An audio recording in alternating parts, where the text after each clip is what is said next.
Comment l'EFSA, l'Agence sanitaire européenne, évalue-t-elle la toxicité d'un produit pesticide?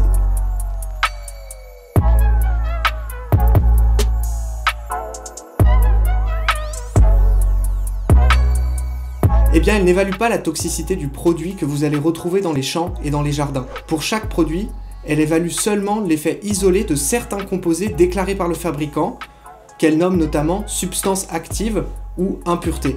Cela alors qu'il y a des centaines de produits chimiques dans chaque bouteille vendue. Le problème, c'est que l'effet du mélange n'est pas l'effet des substances isolées. Par exemple, si vous prenez du soufre, de la salpêtre et du charbon de bois isolément, ils ne sont pas trop dangereux pour votre santé. Mais mélangés ensemble, ils donnent de la poudre à canon. Pour les pesticides, c'est pareil.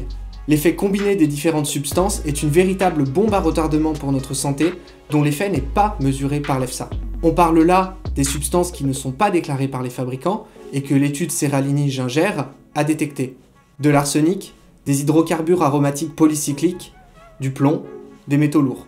Dans sa réponse à notre interpellation du 25 février 2021, l'EFSA affirme qu'il existe des raisons scientifiques valides qui justifient d'étudier d'abord la substance individuelle.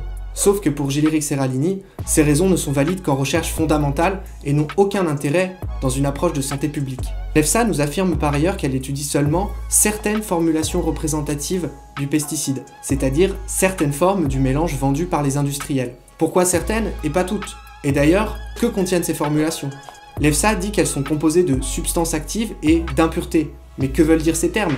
Est-ce que l'arsenic, les métaux lourds, les dérivés du pétrole cancérogène font partie des impuretés tolérées par l'EFSA? Nous voulons savoir comment ces formulations représentatives sont étudiées par l'EFSA et comment elles ont abouti à la présence sur le marché de produits empoisonnés, présentés comme des alternatives au glyphosate saines et sans danger.